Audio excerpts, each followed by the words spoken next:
베냐민 자손들아 예루살렘 가운데로부터 피난하라. 드고아에서 나팔을 불고 베다게렘에서 깃발을 들라. 재앙과 큰 파멸이 북방에서 엿보아옴이니라. 아름답고 우아한 시온의 딸을 내가 멸절하리니 목자들이 그 양떼를 몰고 와서 주위에 자기 장막을 치고 각기 그 처소에서 먹이리로다. 너희는 그를 칠 준비를 하라. 일어나라. 우리가 정오에 올라가자. 아하, 아깝다. 날이 기울어 저녁 그늘이 길었구나. 일어나라. 우리가 밤에 올라가서 그 요새들을 헐자하도다. 만군의 여호와께서 이와 같이 말하노라. 너희는 나무를 베어서 예루살렘을 향하여 목책을 만들라. 이는 벌받을 성이라. 그 중에는 오직 포악한 것뿐이니라. 샘이 그물을 솟구쳐냄같이 그가 그 악을 드러내니 폭력과 탈취가 거기에서 들리며 질병과 살상이 내 앞에 계속하느니라. 예루살렘아, 너는 훈계를 받으라. 그리하지 아니하면 내 마음이 너를 싫어하고 너를 황폐하게 하여 주민이 없는 땅으로 만들리라. 만군의 여호와께서 이와 같이 말씀하시되 포도를 따듯이 그들이 이스라엘의 남은 자를 말갛게 주우리라. 너는 포도 따는 자처럼 내 손을 광주리에 자주자주 놀리라 하시나니 내가 누구에게 말하며 누구에게 경책하여 듣게 할꼬. 보라, 그 귀가 할례를 받지 못하였으므로 듣지 못하는도다. 보라, 여호와의 말씀을 그들이 자신들에게 욕으로 여기고 이를 즐겨하지 아니하니 그러므로 여호와의 분노가 내게 가득하여 참기 어렵도다. 그것을 거리에 있는 아이들과 모인 청년들에게 부으리니 남편과 아내와 나이든 사람과 늙은이가 다 잡히리로다. 내가 그 땅 주민에게 내 손을 펼 것인즉 그들의 집과 밭과 아내가 타인의 소유로 이전되리라. 여호와의 말씀이니라. 이는 그들이 가장 작은 자로부터 큰 자까지 다 탐욕을 부리며 선지자로부터 제사장까지 다 거짓을 행함이라. 그들이 내 백성의 상처를 가볍게 여기면서 말하기를 평강하다 평강하다 나 평강이 없도다. 그들이 가증한 일을 행할 때에 부끄러워하였느냐? 아니라 조금도 부끄러워하지 않았을 뿐 아니라 얼굴도 붉어지지 않았느니라. 그러므로 그들이 엎드러지는 자와 함께 엎드러질 것이라. 내가 그들을 벌하리니 그때에 그들이 거꾸러지리라. 여호와의 말씀이니라. 심판 때는 반드시 옵니다. 세상의 시작이 있듯이 반드시 마지막도 있습니다. 영원하지 않습니다. 이것은 개인적인 종말, 국가, 나라의 종말, 또 이 세상 전체의 종말, 여기에 있어서도 마찬가지입니다. 반드시 끝은 있습니다.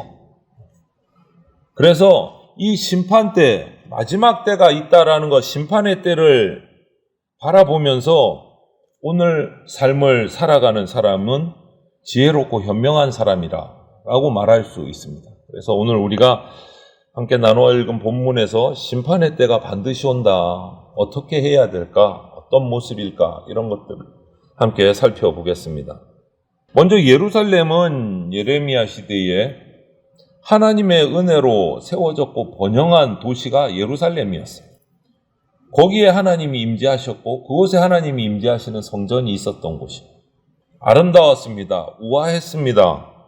그래서 오늘 말씀에 2절을 보니까 이 예루살렘을 또 별명으로 뭐라고 불렀느냐? 하나님의 소유이기 때문에 시온의 딸이라고 부르는 이런 은혜까지 입었어요. 시온의 딸이다, 예루살렘은. 하나님을 찬양하고 예배하고 제사하는 거룩한 곳이 바로 예루살렘이었습니다. 그런데 예레미야 시대에 와서 그 이전부터 이어서 하나님을 버리고 우상숭배하고 죄악을 일삼고 선지자들이 외쳐도 회개하지 않고 하나님의 공의의 심판이 이 예루살렘에 임할 수밖에 없는 상황이 되어버렸어요. 안타깝게도. 하나님은 시온의 딸인 이 예루살렘을 2절에 멸절하실 것이다. 이렇게 말씀하셨어요. 하나님의 이 진노의 심판은 그럼 어떻게 오느냐? 북쪽에서부터 끓는 가마가 쏟아질 것이다. 이게 무슨 말이냐? 북쪽에 그 당시 이 유대의 북쪽에 있었던 바벨론 제국의 바벨론 민족의 공격을 받게 될 것이다. 이렇게 예레미야가 예언을 합니다. 바벨론 군사들이 쳐들어와서 자기 마음대로 예루살렘을 유린할 것이다. 폐허가 될 거다 이제. 그래서 과거에는 누군가 대적들이 쳐들어오면 예루살렘을 지키고 유대를 지키기 위해서 하나님께서 그 대적들을 치셨어요. 그런데 이제 그 대적들을 치셨던 하나님의 손이 이제 예루살렘을 치게 됐어요. 이스라엘을 위해서 싸우셨던 하나님께서 이제는 이스라엘을 치시는 모습이 돼버린 거예요. 거룩한 전쟁의 방향이 완전히 180도 뒤집어진 거예요. 예루살렘을 지키셨던 하나님이 예루살렘을 멸망시키는 하나님으로 바뀐 거예요. 여러분, 사람이 우리 눈으로 보기에 그럴듯하고 어떤 종교적인 모습들이 계속 예배도 드리고 제사도 드리고 뭐 계속 되는 것 같을지라도 마음 중심에 하나님을 모시지 않으면 그 사람은, 그 교회는, 그 나라는 오늘 이 예레미야 때의 예루살렘처럼 결국 멸망의 길을 갈 수밖에 없습니다. 마음에 하나님을 모시지 않아요.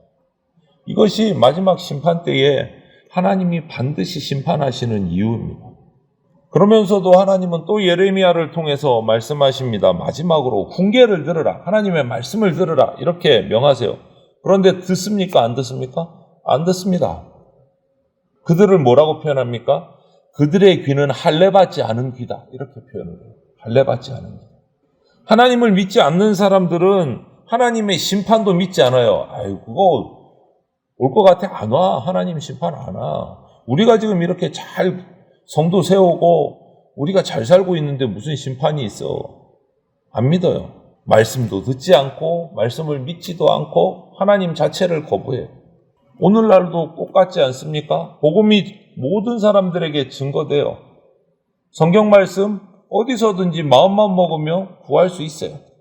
그런데 할례받지 않은 귀를 가진 사람들은 완고한 마음으로 그 모든 것들을, 말씀을, 하나님을 거절합니다. 인간의 죄악 때문에 심판하시는 그 심판보다 더 무서운 게 뭐냐면 그 멸망이 다가오고 멸망으로 망해가는데도 불구하고 고집을 피우고 자기의 죄를 인정하지 않고 하나님을 인정하지 않는 우리 인간의 정말 고집스러운 반항이, 그게 정말 무서운 거예요. 망해가는데도 하나님의 벌인지 모르는 거예요. 자기 죄악을 돌이킬 줄 모르는 거예요. 그 고집이 더 무서운 거예요. 어쩌다 보니 실수했는데 뭐 이렇게 생각하는 거예요. 하나님이 주신 건지를 몰라요. 그게 더 두려운 문제예요. 무서운 문제예요. 말씀을 듣는 귀는요, 오직 성령의 능력을 통해서만 열립니다. 성령의 능력을 통해서만. 우리는 말씀을 듣는 이 자들의 귀가 열리도록 기도하면서 복음을 전해야 돼요. 뭐 믿지 않는 가족이든 자녀든 내 이웃이든 직장 사람들이든 뭐 길에서 만난 사람들이든 우리가 주일마다 이렇게 2봉지씩 가지고 나가서 전할 때도 기도해야 돼요. 이 전도지를 받고 내 예수 그리스도를 전하는 이것이 그들에게 들려질 수 있도록 그들의 귀를 성령님 열어주십시오. 할례받은 귀가 되게 해주십시오. 기도하면서 전해야 돼요. 성령이 그 길을 열어주지 않으시면 어떤 방법을 써도, 아무리 말을 잘해도, 정말 좋은 선물을 줘도, 정말 좋은 전도지를 줘도 안 들어가요. 그 귀가 안 열리면. 오늘 예루살렘 보십시오. 그 앞서 예레미야 앞서 수많은 선지자들이 율법을 가르치고 전했습니다. 안 통해요. 예레미야가 와서 마지막으로 또 눈물을 흘리면서 전합니다. 안 듣습니다. 못 듣습니다. 오히려 거짓 선지자들이 얘기하는 달콤한 예언만 쏙쏙 받아들여요. 왜? 할례받지 않은 귀, 성령이 열어주지 않은 귀는 들을 수가 없는 거예요. 우리 귀가 먼저 할례를 받아야 그 후에 말씀이 들려지고 하나님의 백성이 되는 거예요. 그래서 우리가 전도하기 위해서 믿지 않는 가족이나 자녀나 이웃들이나 직장 동료들을 위해서 기도하셔야 돼요. 저들의 영적인 귀가 열려질 수 있도록 성령님 은혜를 베풀어 주십시오. 그렇지 않으면요, 우리가 아무리 하나님의 사랑을 전하고 예수님의 사랑을 전해도 콧방귀 낍니다. 안 듣습니다. 뭐 정확히 말하면 안 듣는 게 아니고 못 듣는 거예요. 하나님의 심판 때 이런 일들이 일어납니다. 이런 모습들, 마지막으로 훈계에서 말씀을 들으라 하는데도 듣지 않는 이런 모습들, 하나님은요, 우리 인간이 불신하고 탐욕, 거짓, 고집, 위선 이런 것 때문에 분노하세요. 사람들은 심판하시는 그 하나님을 무시하면서 또 죄를 범합니다. 날마다 하나님께 진노를 쌓아가는 거예요. 진노를 쌓아가는 거예요. 그런데 죄 지은 사람은 죄를 부끄러워하지 않아요. 더 큰 죄를 지어요. 점점점 담대해져 가요. 죄 짓는데. 하나님을 떠난 인생은 하나님을 대적하면서 살 수밖에 없습니다. 하나님을 믿지 않으면서 하나님과 친한 사람 없습니다. 그런 사람.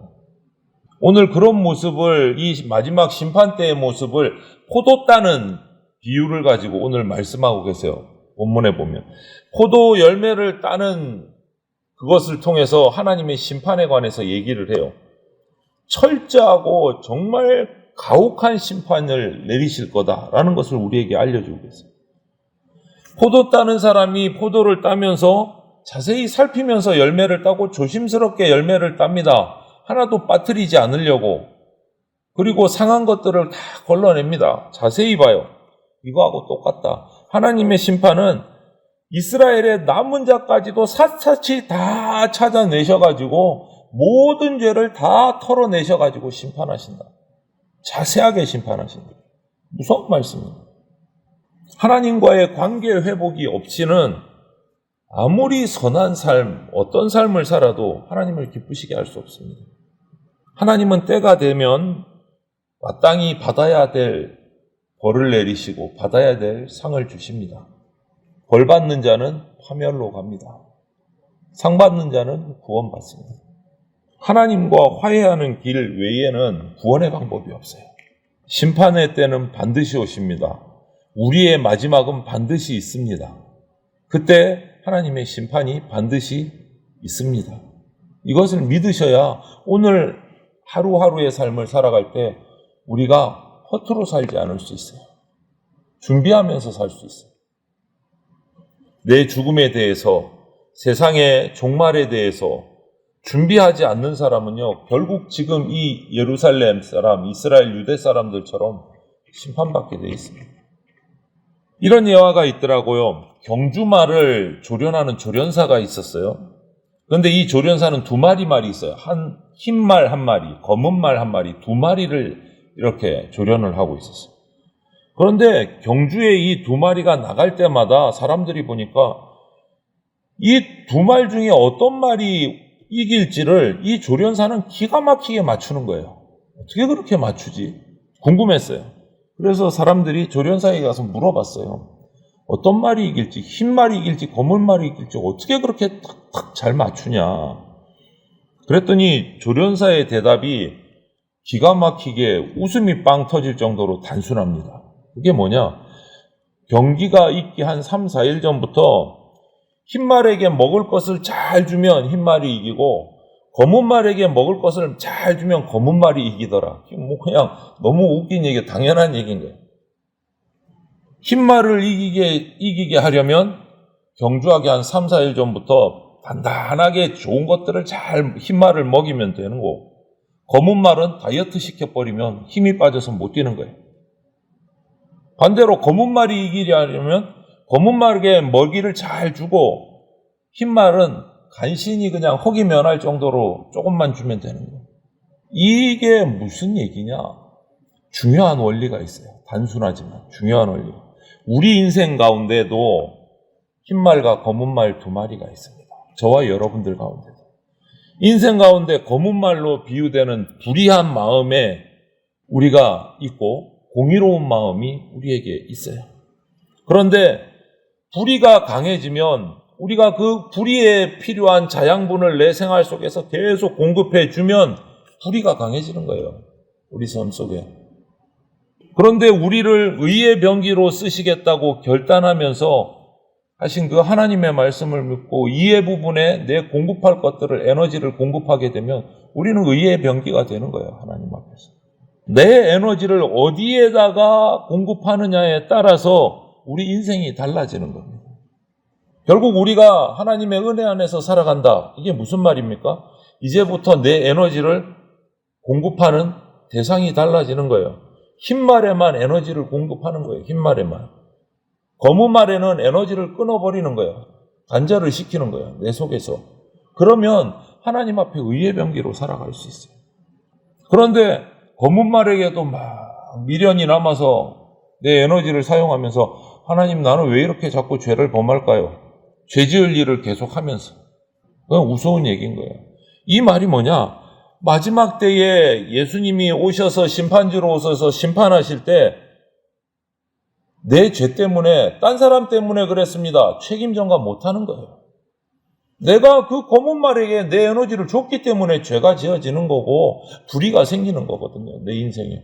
그런데 책임전가 못하는 거예요. 내가 그렇게 했는데 누구한테 책임전가? 여러분, 저와 여러분들은 흰 말에게 먹이를 주겠습니까? 검은 말에게 먹이를 주겠습니까? 그 선택은 우리에게 달렸어요. 하나님 심판은 반드시 옵니다. 그 심판 때에 우리는 책임전가할 수 없습니다. 흰 말에게 먹이를 많이 준 사람은 구원받을 것이고 검은 말에게 먹이를 많이 준 사람은 내 인생에 심판받게 된다. 가장 아름다운 하나님의 성인 예루살렘도, 시온의 딸이라고 불린 예루살렘도 하나님과 관계가 끊어지니까 멸망을 면하지 못했어요. 하물며 우리는 얼마나 하나님의 심판을 두려워해야 할까? 내 자신을 날마다 돌아봐야 됩니다. 하나님의 심판의 때를 준비하는 자가 되어야 됩니다. 저와 여러분. 순결한 신부처럼 자신을 말씀으로 지키는 성령의 능력으로 귀를 열고 말씀에 귀 기울이는 그런 성도들이 다 되시기를 주님의 이름으로 축원을 드립니다. 아멘.